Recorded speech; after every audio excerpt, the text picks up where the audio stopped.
નમસ્કાર, જીએસટીવી માં આપનું સ્વાગત છે। હું છું ભદ્રેશ અને આપ જોઈ રહ્યા છો બજેટ 2023 ની ચર્ચા। ત્યારે વાત કરી રહ્યા છે કે જે આજે બજેટ રજૂ કરવામાં આવ્યું છે ત્યારે દરેક સેગમેન્ટ પર અલગ અલગ પ્રકારની અસમંજસ છે તેને દૂર કરવાનો પ્રયાસ ચર્ચાઓના માધ્યમથી અને મૂલ્યાંકનથી કરવામાં આવે છે। આજે જ્યારે ચર્ચા કરી રહ્યા ત્યારે અત્યારે બજેટને સમજવાનો પ્રયાસ કરીશું, માર્કેટના પરિપ્રેક્ષમાં સમજવાનો પ્રયત્ન કરીશું કે શેર માર્કેટના પરિપ્રેક્ષમાં બજેટ કેટલું યોગ્ય છે અને આની અસર કેટલી પડી છે માર્કેટમાં। આગામી દિવસોમાં પણ આ જે બજેટ છે તેની અસરો કેવી જોવા મળી શકે છે તેની પર ચર્ચા કરી રહ્યા છે। મારી સાથે ચર્ચામાં સ્ટુડિયોમાં જોડાયા છે રવિ દિવેરા કે જેઓ માર્કેટ એક્સપર્ટ છે, સાથે સાથે પરેશભાઈ જોડાયા છે અને બીરેનભાઈ વકીલ પણ જોડાયા છે કે જેઓ પણ માર્કેટ એક્સપર્ટ છે। આપ ત્રણેયનું ચર્ચામાં સ્વાગત છે। રવિભાઈ, સૌથી પહેલા આપણે પૂછવા માંગુ છું કે એક માર્કેટ એક્સપર્ટ તરીકે આપ આ બજેટને કઈ રીતે જોવો છો, કારણ કે બજેટની અસર માર્કેટ પર કેવી પડી છે, શું કહેશો? જરૂરથી આજે બજેટની અસર તો માર્કેટ પર સારી પડી હતી, કારણ કે નો નેગેટિવ મીન્સ પોઝિટિવ વાળું બજેટ હતું।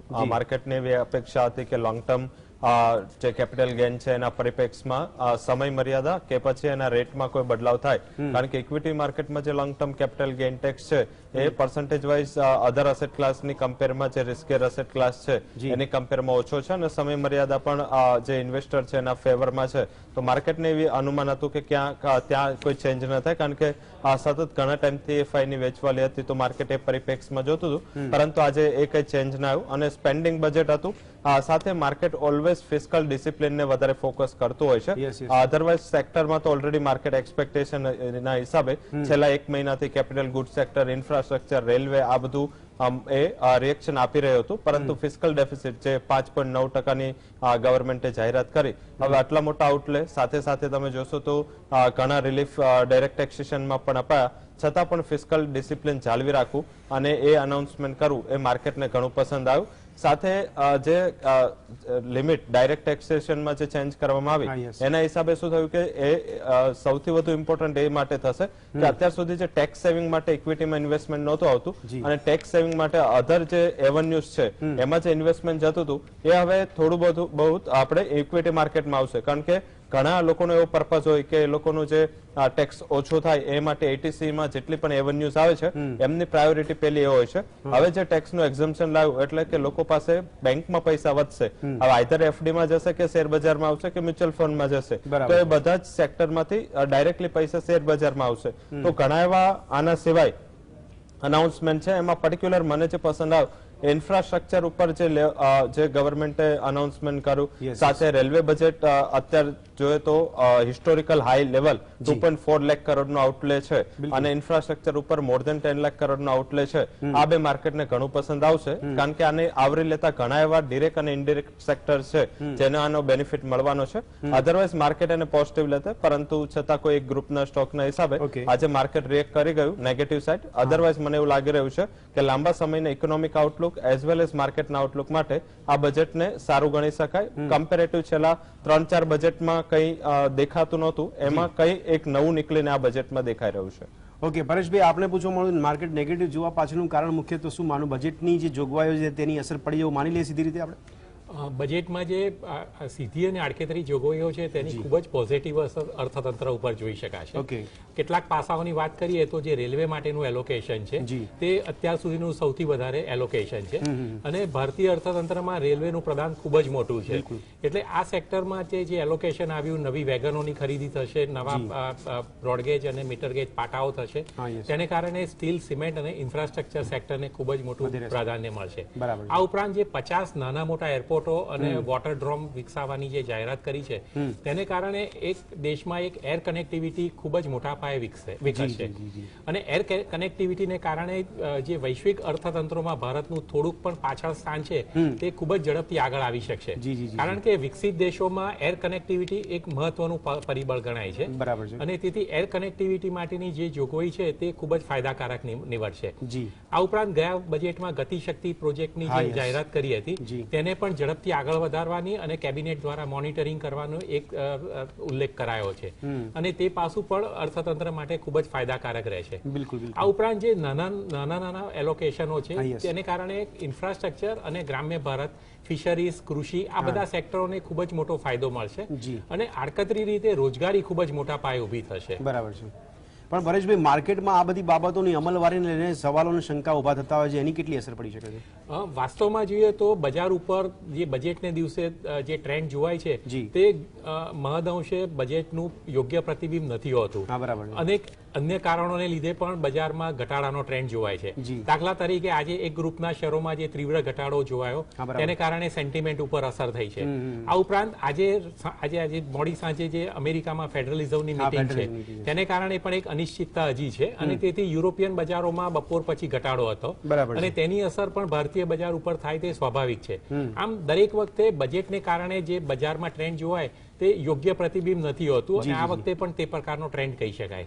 બિલકુલ. બિરેનભાઈ, આપની પ્રતિક્રિયા, જે બજેટનું મૂલ્યાંકન આપના મતે એક એક્સપર્ટ તરીકે શું કહેશો કે માર્કેટમાં જે અસર પડી છે, બજેટની જે અસર જોવા મળી રહી છે તેને કારણે આપણે નેગેટિવિટી જોઈ રહ્યા છે એવું માનીએ આપણે? તો બેઝિકલી આમ તો ઘણું બોલ્ડ અને ઇનોવેટિવ બજેટ છે, કારણ કે કેપિટલ એક્સપેન્ડિચરમાં 33% વધારો થયો, 10 લાખ કરોડનું એલોકેશન થયું અને વધારાનો કોઈ કરબોજો નથી નાખ્યો, પણ ઘરેલું બચતો જે ગતિશીલ નથી એને 7% જેવું વ્યાજ આપીને અને જે માસિક બચત યોજનાનો આઉટલેટ ડબલ થયો, 4.5 થી 9 લાખ, બરાબર છે, અને સિનિયર સિટીઝનને 15 લાખ સુધીની બચત એફડી કરતા હવે 30 લાખ કરી શકે, એટલે બચતો ગતિશીલ બનશે, એટલે આ સારા પાસા છે. નહીં, માર્કેટ પર એની ઇમ્પેક્ટ કેટલી પડી શકે? કારણ કે બચતો ગતિશીલ થશે, પણ આમાં એવું પણ છે કે ઘણા લોકો કદાચ ઇન્વેસ્ટમેન્ટ ન કરે પણ એનો સીધો ખર્ચ કરે, પોતાની ખરીદ શક્તિ વધારી દે ને. જો એ રીતે જોઈએ ને તો હું એવું સમજુ છું કે જેને પૈસા જોઈએ એને પૈસા આપ્યા છે in the way of capital expenditure. જેને હિંમત જોઈએ એને હિંમત આપી છે કે ભાઈ સ્ટાર્ટઅપને કીધું ક્લોઝ કર, વાંધો નહીં. પછી જે એમએસએમઈ કે માઇક્રો ક્રેડિટ એન્ટરપ્રાઇઝ છે એ લોકોને કોલેટરલ વિના લોન, ધિરાણમાં સવલત, પછી વિશ્વકર્મા યોજના છે, તો જે લોકોને નોર્મલી મેઇન સ્ટ્રીમ પૈસા નથી મળતા તો એને પણ કંઈક મળે, એટલે જેને બધાને કંઈક ને કંઈક આપ્યું છે, લેતા આવડવું જોઈએ. બરાબર. રવિભાઈ, એમએસએમઈ પર કેટલી ઇમ્પેક્ટ છોડી શકે છે આ પોલિસીની જો વાત કરવામાં, બજેટમાં જે મૂકવામાં આવી છે? કારણ કે બેરોજગારીના પોઈન્ટ ઓફ વ્યૂથી સરકારે કદાચ આ વિચાર્યું હોય કે એમએસએમઈને બૂસ્ટઅપ મળે અને એના ભાગરૂપે રોજગાર ઉભો થઈ શકે, કેટલી ઇમ્પેક્ટ પડી શકે છે? જરૂર છે. એમએસએમઈને તો જ્યારથી કોવિડના પછી જે રિલીફ અપાઈ અને રિલીફનું આગળ એક્સટેન્શન થયું ત્યારથી એ લોકોને ઘણું પોઝિટિવ છે. થોડું નેગેટિવ આવવાનું એવું હતું કે કદાચ માર્કેટને અને એમએસએમઈને એવું ખ્યાલમાં હતું કે કદાચ આ બજેટમાં કોઈ મીન્સ, કારણ કે ગઈકાલે જે આર્થિક અનુમાન, આર્થિક સર્વે રજૂ થયો એમાં પર્ટિક્યુલર જે સરકારની મોટી વરી હતી એ ફિસ્કલ ડેફિસિટ અને કરંટ અકાઉન્ટ ડેફિસિટની હતી.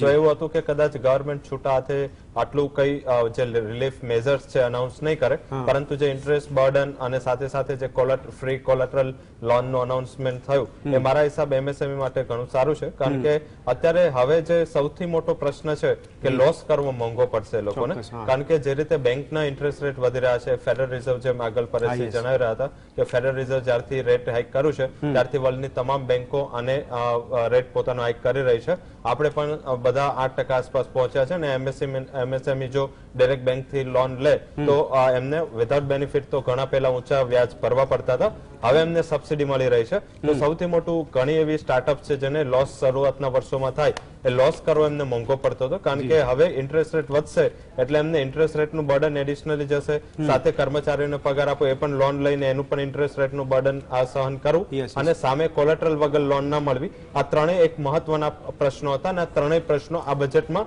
મહદઅંશે સોલ્વ થઈ ચુક્યા છે. જેમ બિરેનજી જણાવી રહ્યા હતા, લેતા આવડવું જોઈએ. જો કેપેસિટી હોય ને કેપેબિલિટી હોય તો જે રીતે ઇન્ડિયા ગ્રો થઈ રહ્યું છે અને જે રીતે આ એમએસએમઈ ને ગ્રો થઈ રહ્યું છે, એક ચિત્ર આપણે જોઈ રહ્યા છે કે અથવા બતાવવામાં આવી રહ્યું છે કે ગ્રો થઈ રહ્યું છે, પણ સ્ટાર્ટઅપ્સની આપણે વાત કરીએ તો વૈશ્વિક લેવલ પર એટલો મોટો રેશિયો છે કે સ્ટાર્ટઅપ ફેલિયર્સ પણ થઈ રહ્યા છે એટલા બધા.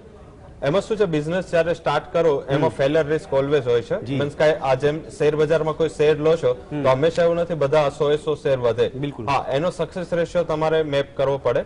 હવે અત્યારે કેવું છે કે સ્ટાર્ટઅપમાં લોકો રિસ્ક લેતા તો એટલીસ્ટ થયા, લોકો કેપેબલ થતા તો થયા. અત્યાર સુધી શું હતું કે એક સાયલેન્ટ અને સૂતી ઇકોનોમી હતી કે કોઈને નવું ઇનોવેશનમાં ઓછો ફોકસ હતું. હવે જે સ્ટાર્ટઅપ થી એટલીસ્ટ લોસ કરે છે પછી બંધ થાય છે, પરંતુ એનો ફાયદો એઝ અ ઇકોનોમી મળે છે. ઘણી એવી એમએસએમઈ છે જેને મોટી મોટી કંપનીઓ નથી કરી શકે એટલું એમને મોટું યોગદાન એમને ઇકોનોમીમાં અને પોતાના ઇનોવેશન માર્કેટમાં ઇમ્પેક્ટ કેટલી પડે જ્યારે સ્ટાર્ટઅપ જે આપણે કીધું કે શરૂ થઈને ફેલિયર થઈ ગયા છે અને ઘણા રજિસ્ટર્ડ સ્ટાર્ટઅપ જોવા મળતા હોય છે, એની મુવમેન્ટ પર અસર પડી શકે ખરી કે આ પ્રકારના આંકડા સામે આવતા હોય છે? જો નિફ્ટી છે, નિફ્ટી ઇન્ડિયાની ટોપ 50 કંપનીનો બનેલો ઇન્ડેક્સ છે, સેન્સેક્સ ઇન્ડિયાની ટોપ 30 કંપનીનો બનેલો ઇન્ડેક્સ છે, તો એને કોઈ ફરક નથી પડવાનો. આઈ થિંક કે જે સ્ટાર્ટઅપ છે એ તો નિફ્ટીના કે સેન્સેક્સના અત્યારે પાર્ટ પર ન હોય, એના માટે એક અલગ બોર્ડ છે, જીએસએસએમઈ અને એનએસસીએસએમઈ, એમાં આ કંપનીઓ રજીસ્ટર્ડ છે અને એને એનો ફાયદો થાય. હવે આ કંપનીઓને પણ ડિરેક્ટલી, કારણ કે આ બધી કંપનીઓ હવે જ્યારે શેર બજારમાંથી પૈસા ઉઠાવે છે તો એ કેપિટલ બેઝ પર કેપેબલ થઈ છે.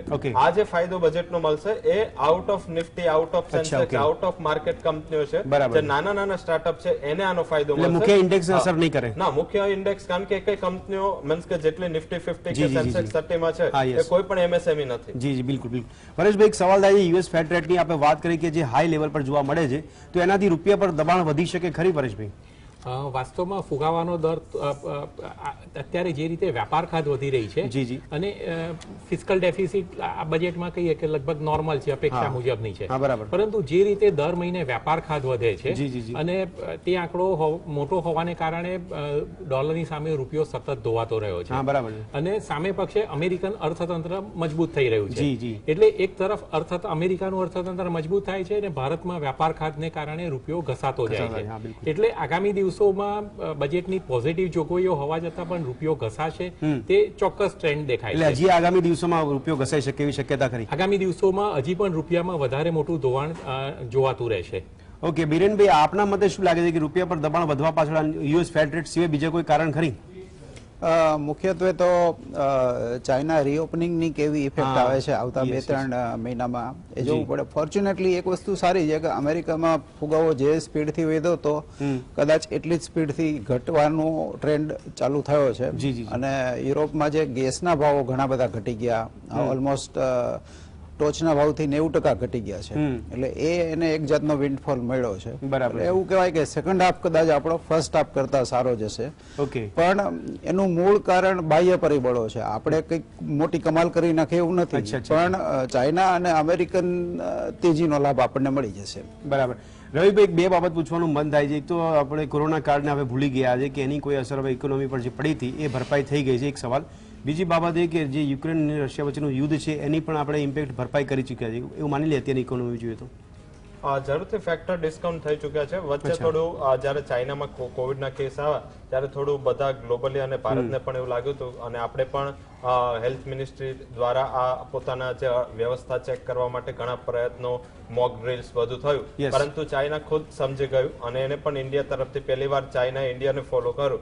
એમને વિથ કોવિડ એમને રીઓપનિંગ ચાલુ કરી દીધું અને ત્યારબાદ પણ કેસમાં કોઈ મોટો ઉછાળો ના જોવા મળ્યો ને કેસમાં એમને ઘટાડો જોવા મળ્યો. તો આઈ થિંક આ ઇન્ડિયાએ જે ટ્રેન્ડ ચાલુ કર્યો તો આપણે પણ વિથ કોવિડ આપણે અનલોકડાઉન કરી દીધું હતું. તો મારા હિસાબે એક એનું મહત્વનું પાસું છે અને આઈ થિંક કે આ એક હિસ્ટ્રી થઈ ચૂકી છે. આઈ થિંક કોવિડની જે અસરો છે અને સાથે રશિયા યુક્રેનનો આપણને એટલે મોટું નેગેટિવ ઇમ્પેક્ટ નથી પડી કે ક્રૂડના ભાવ વધ્યા છે, પણ સામે આપણે જે રશિયન ક્રૂડ ઓઇલ અને સાથે ગેસ છે જે સસ્તા ભાવે આવી રહ્યો છે. અત્યાર સુધી ગેસ થોડો મોંઘો હતો, હવે ગેસના પ્રાઇસ પણ જેમ બિરેનજીએ કીધું કે યુરોપમાં કોલાપ્સ થયા પછી આપણને ગેસ પણ થોડું સસ્તું આવવાની આશા છે, જે અત્યાર સુધી આપણું હેડેક હતું. તો ક્રૂડ અને ગેસ એ આપણા ડેફિસિટના ઘણા મોટા પાર્ટ છે. ગોલ્ડનું ઇમ્પોર્ટ આ મહિને અને આ વર્ષે બહુ ઘટી ગયું છે. તો જે આપણા મહત્વના પરિબળો હતા ગોલ્ડ અને ક્રૂડનું ઇમ્પોર્ટ અને સાથે જે આપણે ડિફેન્સ અને ઘણી અન્ય એવી સામગ્રીઓ હતી, ઇલેક્ટ્રોનિક્સ છે જે આપણે ઇમ્પોર્ટ કરતા હતા એ પણ હવે આપણે ઇમ્પોર્ટ કરતા બંધ થયા છે. તો મારા હિસાબે એઝ અ ઇકોનોમી આ ઘણો ફાયદો. તેમ છતાં રવિભાઈ, આજે બી સૌથી મોટા ઇમ્પોર્ટર છીએ આપણે, એક્સપોર્ટર તરફ એટલું બધું આપણે ગતિથી વધતા નથી. બંને વધી રહ્યું છે. તમે જ્યારે ત્યારે કોઈ ઇકોનોમી છે, હજી આપણે એટલા આત્મનિર્ભર હજી પણ નથી. આપણે ચાઇના ઉપર ઘણી જયારે કોવિડ આવ્યું તો આપણે થોડા મજબૂત થવાની ટ્રાય કરી હતી, પણ જેવું ચાઇના આપણે શું છે કે ઇન્ડિયાનું નેચર છે કે જ્યાં સુધી મીન્સ કે કઈ મળી જતું હોય ત્યાં સુધી આપણે નવું ના વિચારે. તો એ ફરીથી પાછું ચાઇનાથી રીઓપનિંગ થયું. તો પછી આ પરિસ્થિતિમાં આપણે મેક ઇન ઇન્ડિયા કે પછી આત્મનિર્ભર ભારતની જે વાત કરી રહ્યા છે એની ઇમ્પેક્ટ કે અથવા એનું આઉટકમ આપણને મળે છે ખરી? અરે ઘણા આગળ વધી ચૂક્યા છે. તમને એક ક્લિયર એક્ઝામ્પલ આપું. આપણે 2-3 વર્ષ પહેલા મોબાઈલમાં નેટ ઇમ્પોર્ટર હતા, અત્યારે આપણે એક્સપોર્ટ કરતા થયા છે. ઇલેક્ટ્રોનિક્સમાં આપણે નેટ ઇમ્પોર્ટર હતા, કારણ કે આપણે હંમેશા એવી ટ્રાય કરી કે ઇન્ડિયાની એક બ્રાન્ડ બને, પણ પછી ઇન્ડિયાએ પોતે સમજી લીધું કે આપણે બ્રાન્ડ બનાવી નહીં શકીએ, આપણે હવે કોન્ટ્રાક્ટ મેન્યુફેક્ચરિંગ તરીકે જેમ ચાઇના કરે છે એ આપણે કરીએ. તો આપણે જ્યારે કોન્ટ્રાક્ટ મેન્યુફેક્ચરિંગ ચાલુ કર્યું તો ઇલેક્ટ્રોનિક્સના ક્ષેત્રે ઘણું બધું આપણને કોન્ટ્રાક્ટ મેન્યુફેક્ચરિંગ મળ્યું અને જે ભારતમાં વેચાતી વસ્તુ ભારતમાં બનવા લાગી. આનાથી બીજું કઈ ફાયદો આપણને મોટો ના થયો, પણ એમ્પ્લોયમેન્ટનો ઘણો ફાયદો થશે. સાથે તમે જોશો તો ડિફેન્સમાં ઘણી બધી આપણા ડિફેન્સ ઇક્વિપમેન્ટ્સ ઇન્ડિયાની બહાર બનતા હતા, હવે ઇન્ડિયાની અંદર બને છે. હવે એ બે જ કંપનીઓ છે જે પહેલા બહાર હતી, હવે જ્યારે ઇન્ડિયાની અંદર આ ડિફેન્સ ઇક્વિપમેન્ટ બને છે તો એક તો આપણો રૂપિયો બહાર જતો અટકે છે અને સાથે જે સૌથી મોટો બેનિફિટ થશે એ આપણને જોબનો થશે, જે અત્યારે સૌથી મોટો પ્રશ્ન છે. તો મારા હિસાબે મને એવું લાગી રહ્યું છે કે મેન્યુફેક્ચરિંગ ક્ષેત્રે જે PLI સ્કીમ આવી હતી, પ્રોડક્શન લિંક ઇન્સેન્ટિવ, એનો ડેફિનેટલી ઘણો ફાયદો મળ્યો છે. અને જે તમને જે અત્યારે ગ્લોબલ અર્થતંત્ર છે એ પાંગળું છે. IMF ના જેટલા કમેન્ટ જોશો તમે તો બધા કમેન્ટમાં એને એક સુરે કીધું છે કે we are not confident for global economy but India will emerge as a bright spot. આ એમનું પહેલું કમેન્ટ 2019 માં આવ્યું હતું. ત્યારથી અત્યાર સુધી બ્રાઇટ સ્પોટ તરીકે આપણે પ્રૂવ પણ થયા છે. બિલકુલ પરેશજી, સવાલ મુખ્યત્વે હવે એ થઈ રહ્યો છે કે જે બધા કારણોની આપણે વાત કરીએ છીએ, આજે જે નેગેટિવિટી માર્કેટમાં જોવા મળી છે, પણ હવે બજેટ આજે જ્યારે રજૂ કરવામાં આવ્યું છે પોલિસીના ભાગરૂપે કે એના અમલીકરણની વાત કરવામાં આવે, એ પરિપ્રેક્ષમાં કે દ્રષ્ટિકોણથી આગામી સમયમાં જે હમણાં બીરેનભાઈ કીધું બચત લોકોની વધવાની છે, બચત વધશે તો જરૂરી નથી કે માર્કેટમાં જ રોકાણ કરે, પણ તેમ છતાં ધારો કે જો માર્કેટ તરફ આકર્ષાય છે તો આગામી સમયમાં રોકાણકારો માટેનું માર્કેટ સિનેરિયો આપ શું જોઈ રહ્યા છો? આ બજેટ અને તેની આગળની જે થોડોક ટ્રેન્ડ જોઈએ તો ચોક્કસ આ બજેટને કારણે કરવેરામાં ફાયદો થશે. ધારો કે આવકવેરાના દરમાં જે ફેરફાર થયા છે તેને કારણે લગભગ માની લો કે 30,000ની બચત થશે, અમુક અંદાજિત 42,000ની બચત થાય એવું કહેવાય, 42,000ની બચત થશે. પરંતુ સામે પક્ષે જોઈએ તો છેલ્લા એક વર્ષ દરમિયાન જે ઘરગથ્થુ ખર્ચામાં અને અન્ય ખર્ચાઓમાં જે તોતિંગ વધારો થયો છે, આપણે ધારો કે બ્રેડ લેતા હોઈએ, લોટ લેતા હોઈએ, એ બધામાં ભાવ લગભગ 20, 30, 25% વધી ગયા છે. એટલે ઘર ખર્ચમાં તે તોતિંગ ઉછાળો છે. મોંઘવારીમાં એક મોટો ઉછાળો છે. એટલે મધ્યમ વર્ગને બજેટને કારણે એવી કોઈ મોટો ફાયદો મળી જાય તેવી સંભાવના નથી. હા, જે મોટી આવકો છે, જેને 10 લાખ 25 લાખ એવી આવકો છે, તેમને થોડો ઘણો ફાયદો થશે અને તેમાંનો અમુક હિસ્સો ચોક્કસપણે શેર બજારમાં આવશે, અમુક હિસ્સો બેંક ડિપોઝિટોમાં જશે. એટલે એ રીતે આડકતરો થોડો ઘણો ફાયદો મળી શકશે. બિલકુલ બીરેનભાઈ, આમ તો બજેટની પોલિસી જાહેર કરવામાં આવતી હોય છે, એના માટે આપણે એવું તો ના કહી શકીએ કે આગામી સમયમાં મોંઘવારી ઘટશે, પણ લોકો સવાલ કરતા હોય છે કે આખરે રોજગારી અને મોંઘવારી માટે કેટલી રાહત મળી શકે છે. આપના દ્રષ્ટિકોણથી શું લાગે છે કે એમાં કોઈ ઇમ્પેક્ટ જોવા મળી શકે છે? ગઈ વખતે જ્યારે બજેટ આવ્યું ત્યારે 25 વર્ષનો રોડમેપ એમાં આવ્યો હતો, એટલે એનું જ આ એક્સટેન્શન આ બજેટમાં દેખાય છે. હા, બરાબર. અને બીજું એ કે હવેના સંદર્ભમાં બજેટનું બહુ રિલેવન્સ નથી, એને હું વન ડે ઇવેન્ટ જ ગણું, કારણ કે ઘણા ખરા પોલિસી ડિસિઝન બજેટ સિવાય આવતા હોય છે.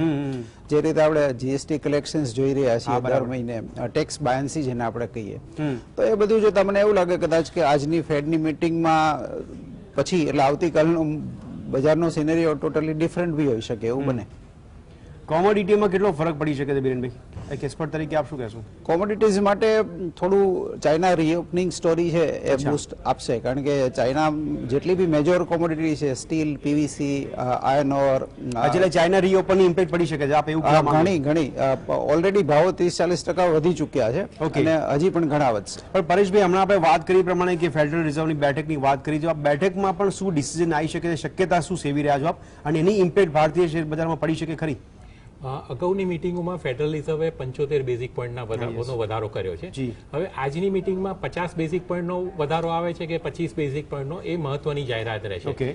શક્યતા 25 બેઝિક પોઈન્ટની ઘણી ઓછી છે, પરંતુ જો તે મુજબ જાહેરાત આવે તો આવતીકાલના બજાર ચોક્કસપણે ભડકે બળતા હશે.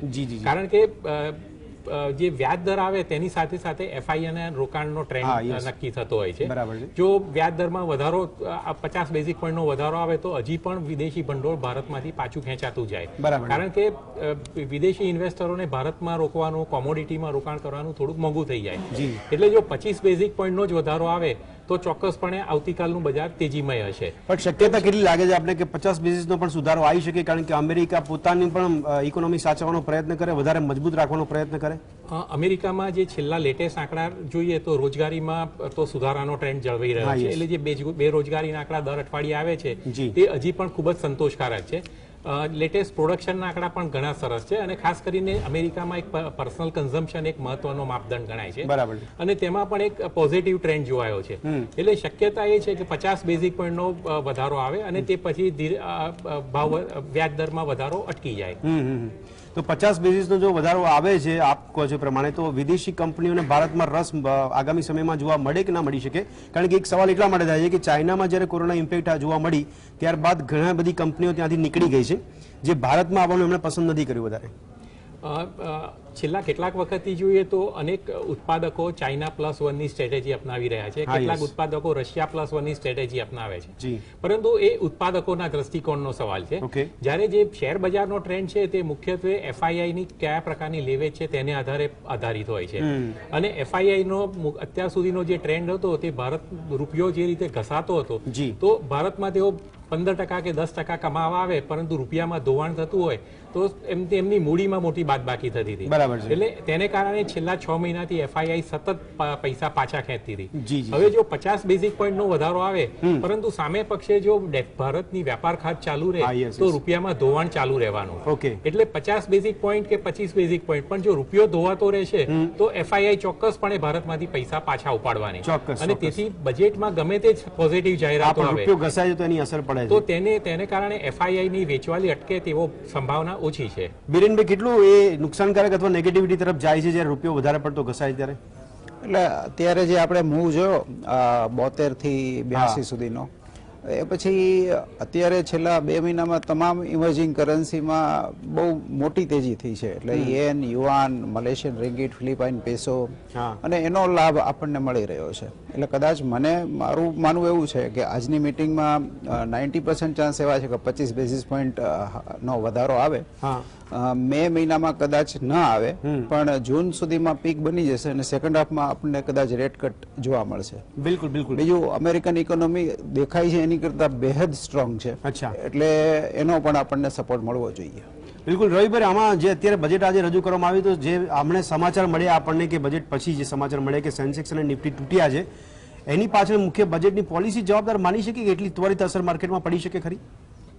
બજેટ 260 પેજનું હોય છે. હવે 260 પેજને ઇન્ટરપ્રેટ કરવાના હોય છે, તો આઈ થિંક માર્કેટ આટલું સક્ષમ તો ના જ હોય કે જેવું તમને બજેટ આવે એવું એની ઇમ્પેક્ટ આવે. હા, એની પોઝિટિવ ઇમ્પેક્ટ એટલે આવી હતી કે નો નેગેટિવ, કઈ નેગેટિવ ના આવ્યું. એક તો જે મેં આગળ જણાવ્યું કે જે એલટીસીજી માં માર્કેટને એક્સપેક્ટેશન હતી એમાં કઈ ના આવ્યું તો માર્કેટ એને એક પોઝિટિવ લીધું. બેંકોએ ઘણું મોટું યોગદાન આપ્યું હતું, એચડીએફસી ટ્વિન્સ હોય, આઈસીઆઈસીઆઈ બેંક જેવા બેંકોએ, પરંતુ જે ઘટ્યું એની પાછળ એક ગ્રુપનું સેલિંગ જવાબદાર છે. આઈ થિંક એ ગ્રુપમાં જેવું સેલિંગ ચાલુ થયું માર્કેટમાં એક શાર્પ કરેક્શન આવ્યું અને બેઝિક એ જ્યારે ત્યારે માર્કેટને કેવું હોય છે કે એક તો ડરેલું હોય, માર્કેટને ખ્યાલ નથી કે 260 પેજમાં શું છે, એટલે ફિયર ફેક્ટર પર ઇમ્પેક્ટ જોવા માર્કેટમાં એક સારું એવું આવ્યું. અને બેઝિક શું છે કે આ બજેટમાં સાચામાં તમે બધા ખુશ એટલે છે કે ઇન્કમ ટેક્સમાં ઘણા વર્ષો પછી ચેન્જ કરવામાં આવે છે. અધરવાઇઝ સેક્ટર સ્પેસિફિક જ્યાં જ્યાં ઘણી માર્કેટ છે, જે ઇન્સ્યોરન્સ સેક્ટર છે જેને મોટી નિરાશા છે, ડિફેન્સ સેક્ટરને નિરાશા છે, કારણ કે જ્યાં મોટી એક્સપેક્ટેશન હતી બધાને એટલું નથી મળ્યું, કારણ કે ગવર્મેન્ટે પોતાનું જે ફિસ્કલ પાથ છે એમાં કોઈ ચેન્જ નથી કર્યા. તો ભલે ઇન્ફ્રા ઉપર કે રેલવે ઉપર ઘણું સારું આઉટલે છે પણ બધા સેક્ટરને આટલું આઉટલે કે આટલા રિફોર્મ્સ નથી મળ્યા, એટલે જે સેક્ટરને ના મળ્યું ત્યાં થોડું કરેક્શન. ઠીક છે, સમયની અવધિ ઓછી નડી રહી છે, પણ આપણે ત્રણેયનું હું કહીશ કે અમારા માધ્યમ થકી જે એક પરિપ્રેક્ષ આપણે ઉભું કરવા માંગુ છું તો બચત જો વધશે તો રોકાણકારો વધવાના છે. તો આ રોકાણકારોના દ્રષ્ટિકોણથી જો આપણે આશા રાખીએ કે માર્કેટમાં લોકો રોકાણ કરે, પણ માર્કેટમાં રોકાણ કરતી વખતે એ લોકોએ હવે આગામી કેટલા દિવસો સુધી ધ્યાન રાખવું પડશે, માર્કેટ કેવું રહેશે, રોકાણકારોના પરિપ્રેક્ષમાં આપ સલાહ શું આપશો શોર્ટમાં? રવિભાઈ, શરૂઆત આપનાથી. હા, સલાહ એવો આપશું કે અત્યારે જે માર્કેટ ચાલી રહ્યું છે ત્યાં જે 18,000 આસપાસની નિફ્ટી છે અમારા હિસાબે યોગ્ય લેવલ છે. ફંડામેન્ટલ વાઇઝ ત્યાં રિફ્લેક્શન છે, ધ્યાન રાખો. હજી ઘણું બધી ઇવેન્ટ્સ છે, લાઈક કે આજે ફેડની પોલિસી છે, આરબીઆઈ ની મીટિંગ પણ 8 તારીખે છે. તો આઈ થિંક આ બે ઇવેન્ટ ઘણી મહત્વની છે જે બજેટ ઉપરાંત, કારણ કે ઓલવેઝ તમે જોશો તો આરબીઆઈ ની જે પોલિસી છે બજેટ પછીની એ ઘણી પોલિસી ઇમ્પોર્ટન્ટ હોય છે, તો આ પોલિસી ઘણી ઇમ્પોર્ટન્ટ છે, એના ઉપર ફોકસ કરો. પણ ઉછાળો જે પણ આવે છે ત્યાં થોડું નફો પણ બુક કરતા રહેવું. ઠીક છે બિરેનભાઈ, આપના મતે? ગ્રોથ સ્ટોકમાં જવું જોઈએ અને સ્ટોક સ્પેસિફિક એપ્રોચ રાખવો જોઈએ જેના સાઉન્ડ ફંડામેન્ટલ છે. એવી કંપની માટે અત્યારે વેલ્યુએશન્સ જો સારા હોય તો રોકાણનો સમય છે. બિલકુલ. પરેશભાઈ, આપના તરફથી સલાહ રોકાણ કરવાની. મારી દ્રષ્ટિએ જે એક ગ્રુપના શેરમાં આજે મોટી વેચવાલી જોવાય છેલ્લા 3 દિવસથી વેચવાલી જોવાય છે તેની અસર બેંકો અને ઇન્સ્યોરન્સ અને એસેટ મેનેજમેન્ટ કંપનીઓ ઉપર ખૂબ જ ખરાબ પડી રહી છે. બરાબર છે. એટલે તેને કારણે હજી બજારનું સેન્ટિમેન્ટ આ પાસાને કારણે હજી થોડા દિવસો ડોળાયેલું રહેશે તે સંભાવના ખૂબ મોટી છે. અને બિલકુલ, અને અત્યારે તમે એક્સપર્ટ તરીકે કીધું કે હજી આગામી દિવસમાં જે ઇવેન્ટ થવાની ઇવેન્ટ પર બી ફોકસ કરવાની જરૂર છે. દર્શક મિત્રો, માર્કેટ એક્સપર્ટના પોઈન્ટ ઓફ વ્યૂથી દ્રષ્ટિકોણથી સમજવાનો પ્રયાસ કર્યો છે કે બજેટ કેવું રહ્યું છે. તો બજેટની જે આ ચર્ચા હતી તેમાં અલગ અલગ સેગમેન્ટ પ્રમાણે લોકો પોતાના દ્રષ્ટિકોણ મૂકતા હોય છે ને જેમ હમણાં રવિભાઈ શરૂઆતમાં કીધું કે નો નેગેટિવ જોવા મળ્યું છે એટલે આપણે એવું માની શકીએ કે બહુ હકારાત્મક બજેટ માનવામાં આવી રહ્યું છે. આશા એ પણ રાખીએ કે હકારાત્મક અમલીકરણ પણ કરવામાં આવે કારણ કે એની ઘણી બધી અસરો છે માર્કેટને અસર કરતી જોવા મળતી હોય છે. તો આ ચર્ચાને અહીંયા સમાપ્ત કરીશું. આ ચર્ચામાં આપ ત્રણેય ભાગ લીધો તે બદલ આપનો ખૂબ ખૂબ આભાર. તો દર્શક મિત્રો, બજેટ પર જે ચર્ચા છે તેને લઈને હજુ પણ ઘણી બધી માહિતીઓ છે તે આપની સમક્ષ મૂકતા રહીશું પરંતુ તે સમય થયો છે આ ચર્ચાને સમાપ્ત કરવાનો. ફરી મળીશું એક નવી ચર્ચા સાથે. ત્યાં સુધી રજા આપશો. નમસ્કાર.